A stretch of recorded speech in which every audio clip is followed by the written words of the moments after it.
A gente tem estudado a palavra de Deus, aprendendo aqui, está dando uma microfoniazinha aqui nesse retorno, tá? Aprendendo um pouquinho sobre a vida de Judas Iscariotes. A gente tem estudado um pouquinho a vida dele, na perspectiva daquilo que eu chamo de atos inconsequentes, quando a gente não tem visão do que vai acontecer quando a gente faz alguma coisa. Então a gente começou a estudar sobre a vida dele, e nessa perspectiva dos atos inconsequentes, a gente já aprendeu algumas coisas que eu quero recordar a você. A minha mania de professor volta aqui, não é? E aí então eu tenho que recordar as lições anteriores. E aí a gente aprendeu a primeira coisa, que os atos inconsequentes não surgem do nada. Eles são uma semeadura do inimigo na mente da gente. Todo mundo passa por essa semeadura, quer você queira, quer não. Besteira você pensa. Agora, o que você faz com o que você pensa é tua responsabilidade. Segunda coisa que a gente aprendeu é que os atos inconsequentes surgem da falsa ideia que a gente pode controlar as consequências das nossas ações, que a gente consegue acertar aqui, arrumar ali, fazer, esconder, lidar, mas na verdade nós somos atropelados pelas consequências das nossas ações. A terceira coisa que a gente aprendeu é que os atos inconsequentes são frutos de valores flexibilizados. Então a gente começa com essa ideia, a gente acha que controla as circunstâncias, e aí a gente flexibiliza os nossos valores, racionalizando a consequência, se é errado ou não é errado. A gente vai criando outros contextos, e aí as coisas vão sendo liberadas dentro da nossa vida, sem que a gente meça as consequências. Depois aprendemos também que, hoje de manhã, que os atos inconsequentes, eles se multiplicam quando a nossa mente fica cauterizada. E aí a gente é confrontado pelo Espírito, Deus fala conosco, a gente sabe que Ele está falando, e a gente luta com Deus e faz de conta que não é com a gente, ou que isso não nos afeta. E aí Judas está confrontado por Jesus, tanto na ceia, como a gente viu aqui, em que Jesus claramente diz: tem alguém que vai me trair. Ele pergunta: será que sou eu, Senhor? Não é? E ele diz: você está dizendo. E ainda se não bastasse, ele diz: olha, para quem eu molhar o pão no molho, né, e colocar na boca, é esse. E quando ele termina de molhar e dá o pão ainda, ele diz assim: o que você tem que fazer, faz logo. Toma logo a tua decisão, vai trair, não vai trair. Ele levanta e sai para trair Jesus. E aí a gente aprende assim, que às vezes Deus fala ao nosso coração, e a gente luta com a voz de Deus e foge dessa decisão de ouvir o Senhor. Mas eu queria hoje continuar esse estudo, e queria lembrar da palavra de Deus, lá em Mateus 27, versículos 3 em diante, onde nós começamos a ler a palavra de Deus, logo no primeiro estudo, Mateus 27, a partir do verso 3. E a gente vai aprender a próxima lição aqui dos atos inconsequentes. A palavra do Senhor diz assim para a gente, versículos 3 e 4. E então Judas, aquele que o traíra, vendo que Jesus fora condenado, devolveu compungido as 30 moedas de prata aos anciãos, dizendo: pequei, traindo sangue inocente. E responderam eles: que nos importa? Seja isso lá contigo. A quinta lição que podemos aprender com Judas é que os atos inconsequentes têm um preço muito alto na vida das pessoas. À luz desse texto, eu poderia dizer que os atos inconsequentes que a gente pratica custam o sangue inocente de gente que não tem nada a ver com isso. são custeados pela dor, pelo sofrimento, fruto da injustiça. Eu não sei se você já foi num presídio. Eu, anos atrás, fui ao presídio, tive que tirar uma licença especial para poder entrar naquele presídio. E eu ainda tive o privilégio de ter essa licença especial, como pastor, para entrar naquele presídio. Mesmo assim, eu passei por uma revista, não muito grande, até, vamos dizer assim, uma revista mais suave, porque eu tinha uma credencial. Mas quando eu cheguei, tinha uma fila de pessoas para visitarem os presos. E deu vontade de chorar, porque aquela fila era de mulheres. A maioria delas eram mães. Eu estava num presídio masculino, de homens que estavam presos. Eu não sei como é aqui, vou falar lá. Graças a Deus lá não é tão quente quanto aqui. Mas aquelas mulheres ficavam numa fila, horas, debaixo do sol, esperando a vez de passarem pela revista. E, queridos, a revista era tremendamente assintosa. A pessoa tinha que ficar nua para poder entrar. Senhorinhas,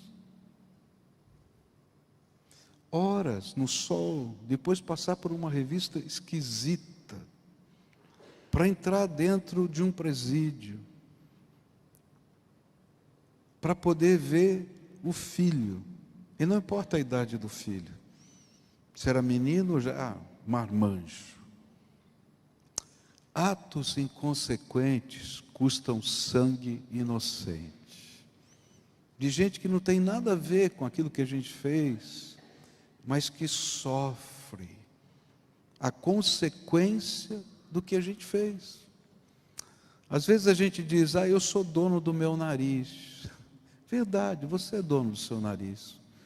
Mas o que você faz afeta muita gente. Atos inconsequentes custam o sangue de gente que não tem nada a ver. Eu já conversei com uma família, e talvez um dos funerais mais tristes que eu pude participar como pastor, foi um funeral de uma velhinha, de 70 anos de idade. Ela e o seu esposo e um filho, que era já por volta dos seus 30 e poucos anos, acho que até um pouco mais velho, mas que sofria de síndrome de Down. Moravam na mesma casa. E um dia, bandidos entraram naquela casa para roubar os velhinhos. E aquele moço, aquele senhor com síndrome de Down. E não sabemos exatamente o que aconteceu, mas aquela mulher morreu a pauladas. Por um cara doido, maluco. E eu me lembro que fui fazer aquele funeral, ela pertencia a uma outra igreja, mas havia uma ligação familiar com a nossa igreja. Eu fui lá para pregar naquele funeral. E eu pensei assim, Senhor, o que se fala num funeral desse? Pensa você, o que você vai falar num funeral desse? Mas eu lembrei quem era aquela mulher. Aquela mulher era uma evangelista como nunca tinha visto na minha vida. E Deus me deu o sermão. Eu disse assim, o que vocês acham que essa irmã, citei o nome dela, pregaria no sermão do funeral dela, diante de uma circunstância dessa? E aí eu me lembro que todo mundo ficou ali prestando atenção, e eu falei, eu sei que ela pregaria que o amor de Jesus é capaz de perdoar até aqueles que a maltrataram. E que o amor de Jesus veio para salvar qualquer pessoa. Mas sabe, Os atos inconsequentes geram sofrimento. Para aqueles que nos amam e para pessoas até que nós não conhecemos. E geram dor. E o que Judas vai descobrir é exatamente isso. No final da sua história, ele descobre que as 30 moedas de prata não valiam nada. Que pareciam ser uma fortuna, mas na verdade não era uma fortuna. 30 moedas de prata, segundo os estudiosos, seria o equivalente a 30 meses de trabalho de um trabalhador braçal. Então vamos colocar numa linguagem aproximada de hoje, valeria 30 salários mínimos. 30 salários mínimos, me ajuda aí, quanto é que dá? Vocês que são bons de matemática aí, quanto dá isso? Menos de 50 mil reais. É isso mesmo? Está certo? E de repente ele pega aqueles, vamos fazer redondo, 50 mil reais. E ele pensa assim, será que Jesus vale 50 mil reais? E aí quando ele entende que o resultado do que ele fez vai terminar Jesus morrendo na cruz do Calvário, ele sente arrependimento. A palavra que eu li foi compungido. Algumas Bíblias trazem remorso. Mas a palavra que está lá na língua grega é a mesma para arrependimento. Ele fica arrependido e ele diz, que eu fiz? Só que o arrependimento, ele pode ser usado para o bem ou para o mal. O arrependimento que é usado para o bem promove transformação e mudança. O arrependimento que vem para o mal transforma-se em destruição. Um sentimento de culpa não trabalhado que faz a gente se autodestruir. E então ele vai com as 50 moedas de prata lá no templo, não é? E ele chega para os líderes que pagaram o dinheiro para ele, as 50 moedas de prata, e ele diz, eu não quero mais isso. Porque eu descobri que eu fiz besteira. Eu não quero. Como numa tentativa de tentar mudar o que já tinha acontecido, mas a gente vai descobrir que não dá para voltar no passado e mudar o que a gente já fez. E aqueles homens olharam para ele com uma frieza. Eles tinham pagado isso, o suborno. E numa frieza muito grande, disse assim, você está arrependido? O problema é teu. Eu não tenho nada a ver com isso. E então ele pega as 30 moedas de prata e joga no chão do templo. Você imagina a cena? Vai lá e escuta até o barulhinho. Está lá. E vai embora. Com um arrependimento que não leva para o bem, mas que leva para o mal. E naquela hora ele comete outro ato inconsequente. Ele vai lá e se enforca. É tão triste essa história, porque quando a gente olha para isso, a gente vai encontrar os líderes judeus olhando para aquelas moedas que estão no templo e perguntando, o que a gente vai fazer com esse dinheiro? E de repente aqueles homens que não tinham escrúpulos ficam homens com escrúpulos. Devem ser muito legalistas, porque não levam a sério a verdade, mas levam a sério alguns conceitos religiosos. E eles disseram assim, olha, nós não podemos pegar as 30 moedas de prata e colocar no gasofilaço, colocar na urna das ofertas. Porque esse é dinheiro de sangue, de injustiça. E Deus não vai aceitar isso. O que a gente faz com esse dinheiro? E eu imagino os homens dizendo assim, eu também não quero, que isso aqui é amaldiçoado. O que a gente faz com isso? E então eles decidem comprar um terreno. E a Bíblia fala que esse terreno foi destinado para um cemitério para os gentios. Deixa eu explicar para você o que isso significa, porque às vezes a gente lê assim correndo e não entende o que eles estavam fazendo. Cemitério, dentro da cultura judaica, da lei judaica, era um lugar imundo. Está entendendo? Um lugar imundo. Se você tocasse num morto, você tinha que passar por uma purificação de 3 dias. Então, depois que você enterrava o seu defunto, tá? Você fazia uma purificação cerimonial de 3 dias, porque você tinha se tornado imundo. O sacerdote, o levita, não tocava no defunto. Isso era tão sério que você ouve lá a parábola que Jesus contou, do bom samaritano. Eles, com medo que o homem tivesse morto, passam de largo. É isso que a Bíblia diz. E pior, o lugar mais imundo seria destinado para aqueles que não pertenciam ao povo judeu, que eram considerados imundos dentro da lei judaica. Então eles disseram assim: isso aqui não serve para Deus, isso não serve para nós, isso não serve para ninguém, só para a imundícia. Foi isso que eles colocaram. Os atos inconsequentes parecem que dão lucro para a gente. Parece que eles nos dão prazer, parece que eles nos ajudam a chegar a um determinado ponto da vida, parece que a gente consegue alcançar ou galgar posições, parece que a gente está no controle, que a gente é bom, mas na verdade eles não valem nada, só geram dor e sofrimento. E o que a Bíblia está ensinando para a gente é que quando a gente não mede as nossas atitudes, e quando a gente imagina que o lucro, o sonho aparentemente alcançado, nunca terão um custo de dor, de sentimento de injustiça. Ao contrário, eles geram dor, sentimento de injustiça em nós e na vida dos outros.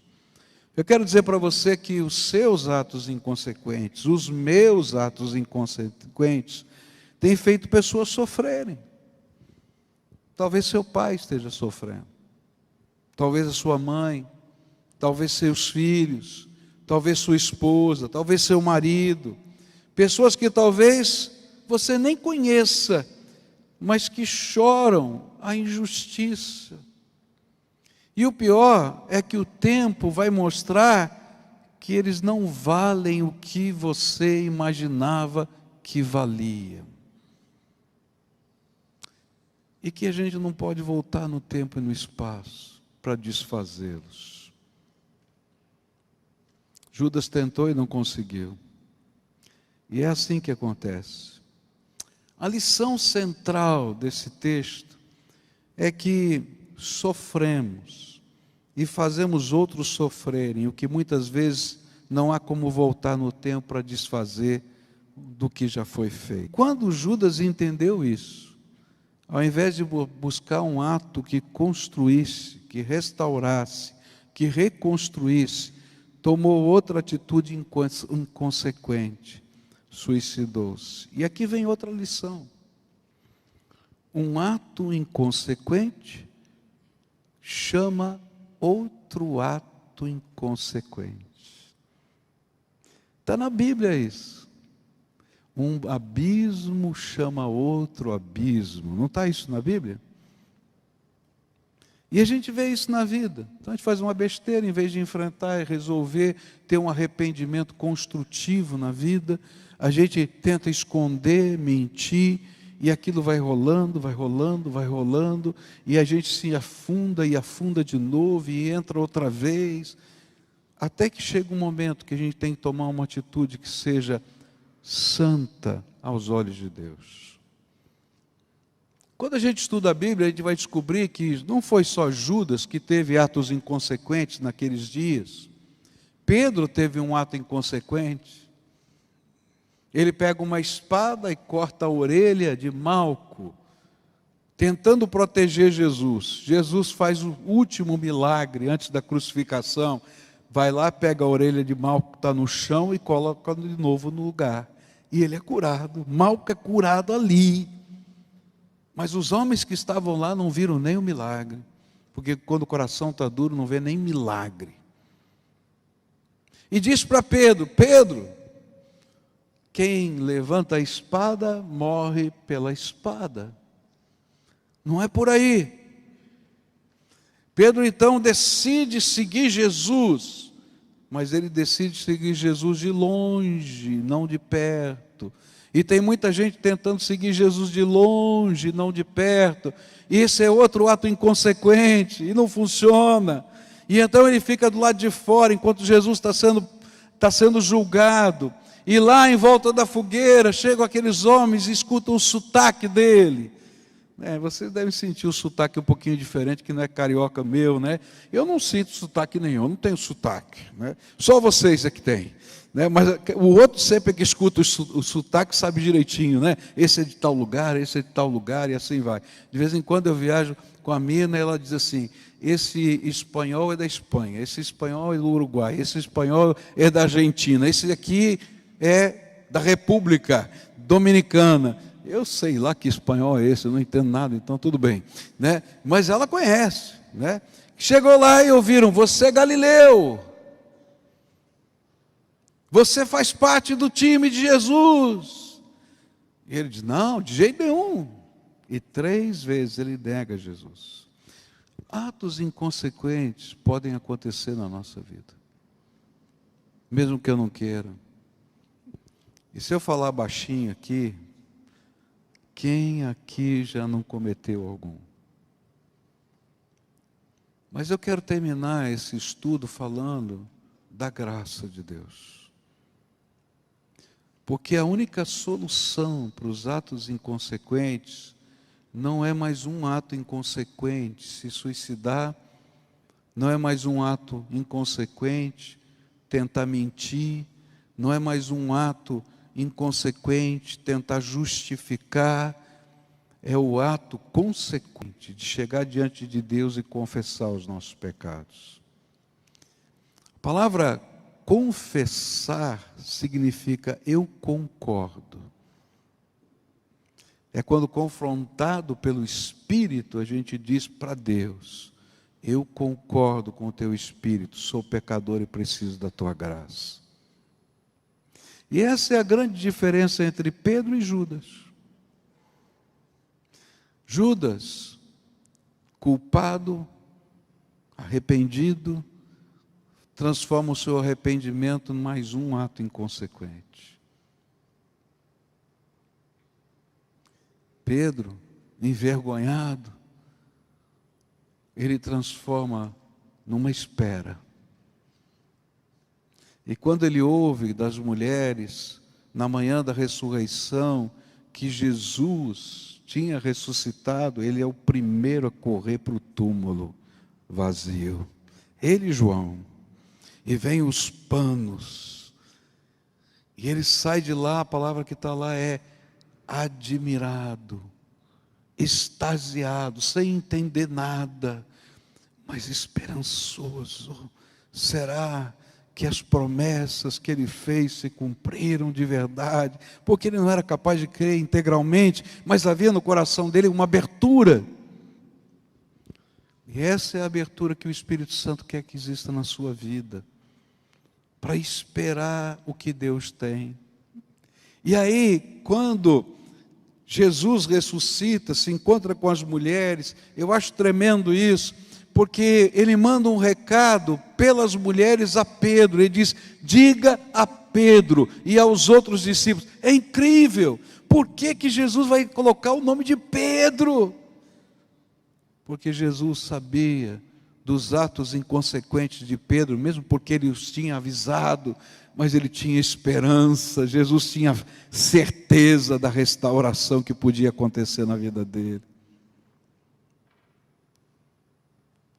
E quando lá na Galileia, ele encontra de novo Pedro, e Pedro, que parecia estar restaurado, mas não estava, porque ele volta a ser pescador, Jesus então o confirma no ministério, dizendo: Pedro, tu me amas, tu me amas, tu me amas, 3 vezes, lembra disso? Apacenta os meus cordeirinhos. Eu quero terminar essa série sobre os atos inconsequentes de Judas dizendo o seguinte: atos inconsequentes podem acontecer na minha vida. Eles geram dor, eles geram machucaduras, mas eles podem ser instrumentos poderosos da graça de Deus para a restauração de vidas e pessoas. Se você já ouviu o testemunho de conversão de alguém que já aprontou muitos atos inconsequentes, você vai entender o que eu estou falando. Gente que você dizia: não dá mais, não tem jeito, e de repente entra a graça de Deus na vida daquela pessoa, e aquela pessoa é transformada, e a casa dela é abençoada, e os relacionamentos são modificados, e a bênção de Deus vem de uma maneira extraordinária. Eu me lembro do seu Francisco. O seu Francisco um dia chegou na igreja e toda a família estava preocupada com o seu Francisco, um homem que tinha posses, mas ele tinha um problema, ele bebia. Trabalhava durante o dia e à noite se embriagava. E por causa disso sua família era uma confusão tão grande. E um dia ele apareceu na igreja porque era a última oportunidade. Sua família estava toda quebrada, tudo estava quebrado, filhos brigados, tudo. Ele aparece na igreja e a gente apresenta o poder do Evangelho, e aquele homem se converte, e a família desconfia, diz: será que dá? Será que é possível? Mas o Senhor vai lá e transforma a vida do seu Francisco, transforma a vida da mulher dele, transforma a vida das filhas, e aquela casa foi restaurada. Eu estou falando da graça de Deus, que é capaz de fazer coisas tremendas. Se Judas tivesse esperado 2 dias, porque no 3º dia Jesus ressuscitou, eu creio que Jesus teria dito para as mulheres do jardim: digam isso para Pedro e digam isso para Judas, porque a graça de Deus é capaz de enfrentar qualquer circunstância da vida. 2 coisas que eu quero deixar com você nessa noite. A primeira: atos inconsequentes fazem a gente sofrer. E fazem pessoas sofrerem. Então para. E não tenta outro ato inconsequente, que é mais loucura. Não vale a pena. Segundo, para os atos inconsequentes tem solução. E a solução é a graça poderosa de Jesus, que é capaz de pegar um pecador arrependido, que nega Jesus ou o trai, e transformá-lo numa bênção nessa terra. E não importa qual seja a minha história ou a sua história, a Bíblia diz que as coisas velhas já passaram e eis que tudo se fez novo.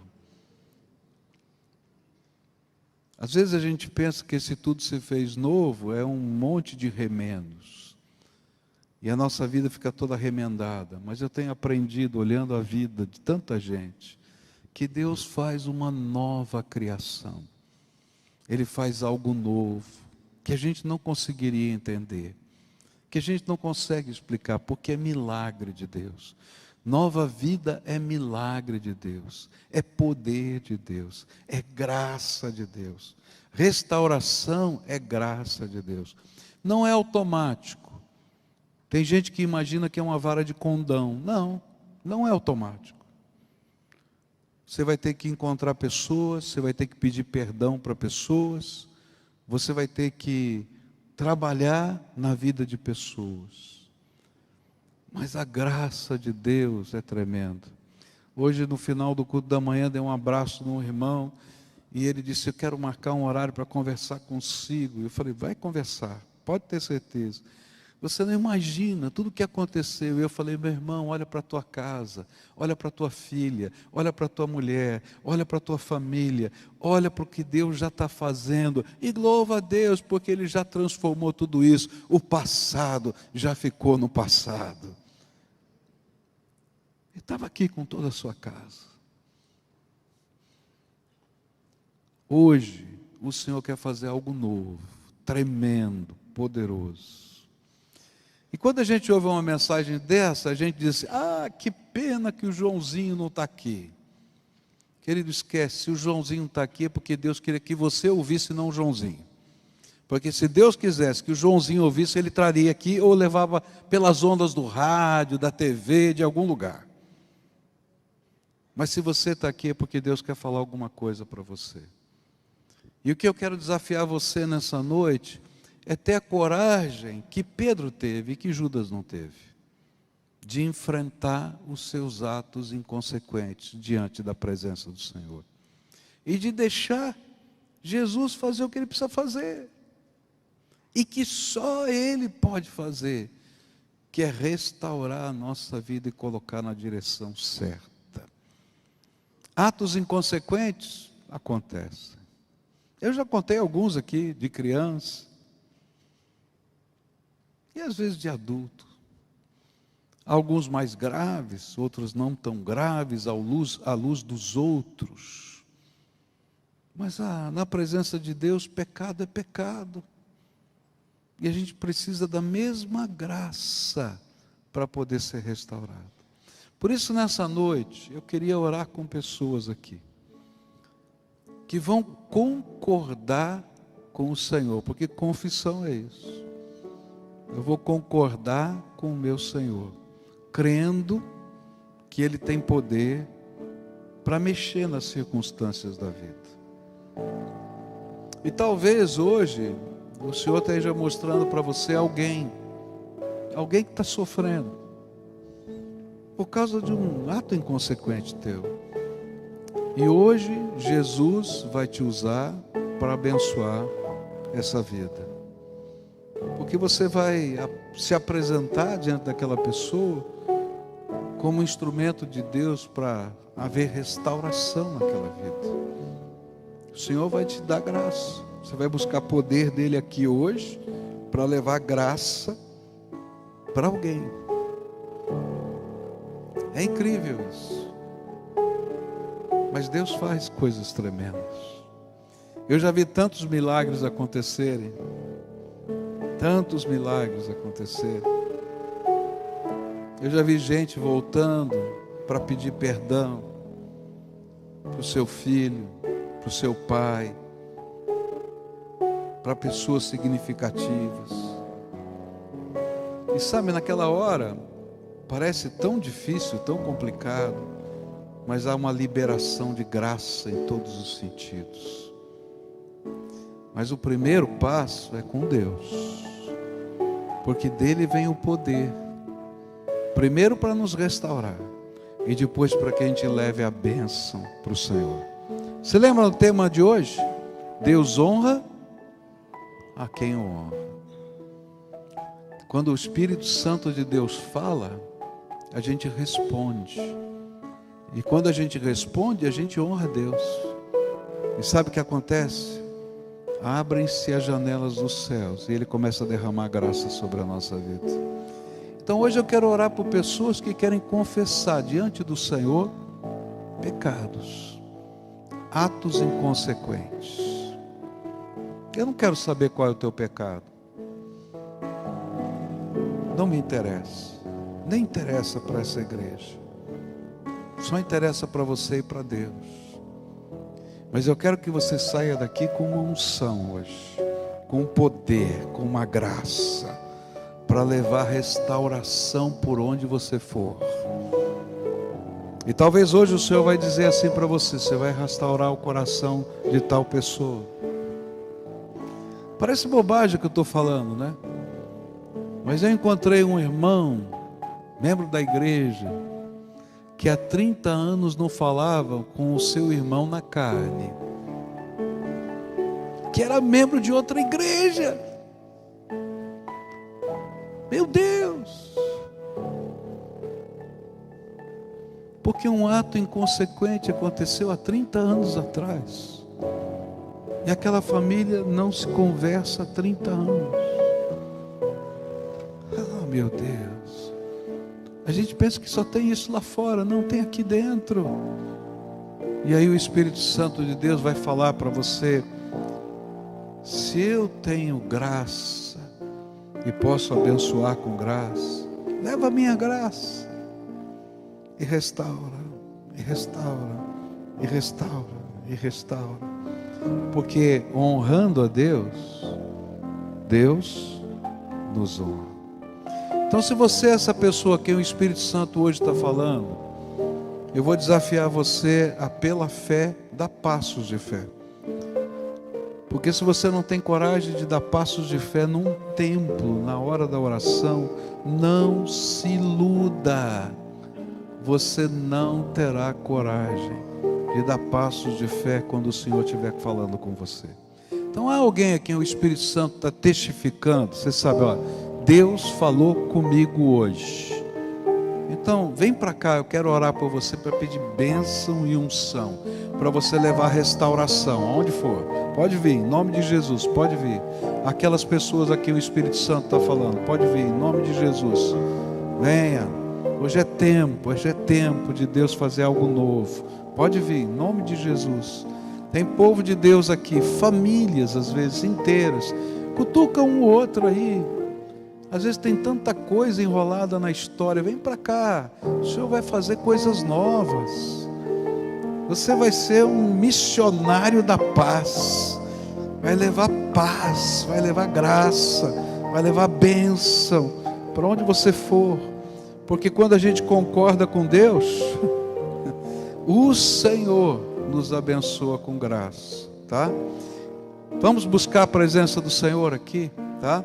Eu queria pedir que alguns irmãos viessem aqui abraçar essa gente que está aqui, tá? Não precisa falar não, só abraça, bem apertado, abraça, tá?